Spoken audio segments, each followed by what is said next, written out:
ನಮ್ಮ ನ್ಯೂಸ್ಗೆ ಸ್ವಾಗತ. ಝಾನ್ಸಿ ರಾಣಿ ಲಕ್ಷ್ಮೀಬಾಯಿ ಕ್ರೀಡಾಂಗಣದಲ್ಲಿರುವ ಹಿರಿಯರ ಮತ್ತು ಮಕ್ಕಳ ಆಟದ ಆಟಿಕೆ ಸಾಮಗ್ರಿಗಳು ಸಂಪೂರ್ಣ ಅವಸಾನದತ್ತ.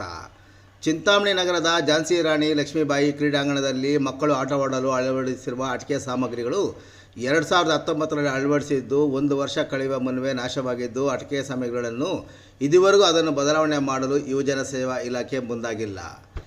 ಇರುವ ಆಟಿಕೆ ಸಾಮಗ್ರಿಗಳಲ್ಲಿ ಹಾಳಾಗಿದ್ದು ಮಕ್ಕಳು ಆಟವಾಡಲು ಆಟಿಕೆ ಸಾಮಗ್ರಿಗಳಿಂದ ವಂಚಿತರಾಗುವಂತಾಗಿದೆ. ಕ್ರೀಡಾಂಗಣದಲ್ಲಿ ಮಕ್ಕಳು ಆಟವಾಡಲು ಅಳವಡಿಸಿರುವ ಆಟಿಕೆ ಸಾಮಗ್ರಿಗಳನ್ನು ಕಳಪೆಯಿಂದ ಕೂಡಿದ್ದು, ಬಹುತೇಕ ಸಾಮಗ್ರಿಗಳು ಅಳವಡಿಸಿದ 1-2 ತಿಂಗಳಿಗೆ ಮುರಿದು ಬಿದ್ದಿತ್ತು. ಕೆಲ ವರ್ಷ ಕಳೆಯುವಷ್ಟರಲ್ಲಿ ಮುರಿದು ಬಿದ್ದಿವೆ. ಮುರಿದು ಹೋಗಿ 3 ವರ್ಷಗಳಾಗುತ್ತಿದ್ದು ಅದರತ್ತ ನೋಡುವವರೇ ಇಲ್ಲ, ಅದನ್ನು ಪ್ರಶ್ನಿಸುವವರು ಸಹ ಇಲ್ಲ. ಮೈದಾನದ ಹೊರಾಂಗಣದ ಕ್ರೀಡಾಂಗಣದಲ್ಲಿ ಔಟ್ಡೋರ್ ಫಿಟ್ನೆಸ್ ರೇಂಜ್ ಅಳವಡಿಸಲು 4.93 ಲಕ್ಷ ರೂಪಾಯಿಗಳಿಗೆ ಅನುಮೋದನೆ 2017ರಲ್ಲಿ ದೊರಕಿಸಿಕೊಟ್ಟು 2 ಕಾಮಗಾರಿಗಳನ್ನು ನಿರ್ವಹಿಸುವ ವಿನ್ಯಾಸ ಪ್ಲೇ ಸಿಸ್ಟಮ್ ಹನುಮಂತನಗರ ಬೆಂಗಳೂರು ಅವರಿಗೆ ವಹಿಸಿತ್ತು. ಮಕ್ಕಳ ಆಟವಾಡಲು ಅಳವಡಿಸಿರುವ ಆಟಿಕೆ ಸಾಮಗ್ರಿಗಳನ್ನು ಕಳಪೆಯಿಂದ ಕೂಡಿದ್ದು, ಬಹುತೇಕ ಸಾಮಗ್ರಿಗಳು ಅಳವಡಿಸಿದ 1-2 ತಿಂಗಳಿಗೆ ಮುರಿದು ಬಿದ್ದಿದ್ದು, ಅದನ್ನು ದುರಸ್ತಿಪಡಿಸುವವರೇ ಇಲ್ಲದಂತಾಗಿದೆ.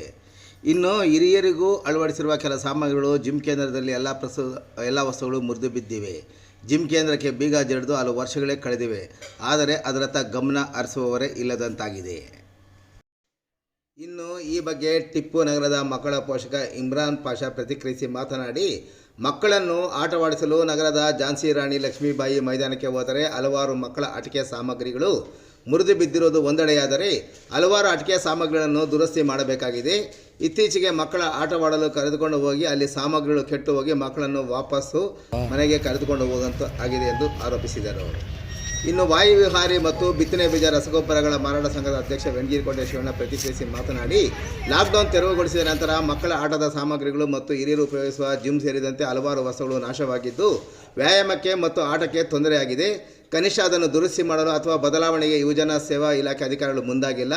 ಪ್ರತಿ ತಿಂಗಳು ಲಕ್ಷಾಂತರ ಅಂಗಡಿಗಳ ಬಾಡಿಗೆ ಬಂದರೂ ಮೈದಾನದತ್ತ ಅಧಿಕಾರಿಗಳು ಭೇಟಿ ನೀಡಿ ಪರಿಶೀಲನೆ ನೀಡುವಲ್ಲಿ ಸಂಪೂರ್ಣ ವಿಫಲರಾಗಿದ್ದಾರೆ ಎಂದು ಆರೋಪಿಸಿದರು.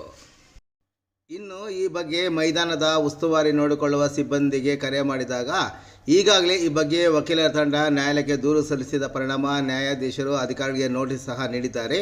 ಈಗಾಗಲೇ ದುರಸ್ತಿಗೆ 3.50 ಲಕ್ಷ ರುಗಳ ಅಂದಾಜು ವೆಚ್ಚದಲ್ಲಿ ಯೋಜನೆ ರೂಪಿಸಿದ್ದು, ಶೀಘ್ರವೇ ದುರಸ್ತಿ ಕೆಲ ಸಾಮಗ್ರಿಗಳ ಅಳವಡಿಕೆ ಕಾರ್ಯ ನಡೆಯಲಿದೆ ಎಂದು ಅವರು ವಿವರಿಸಿದರು.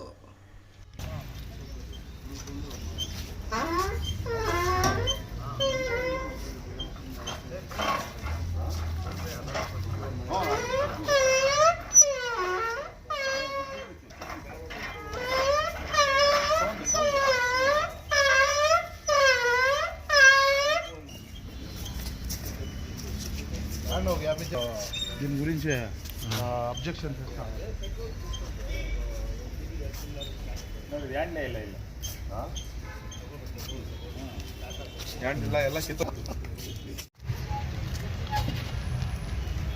చేస్తావా?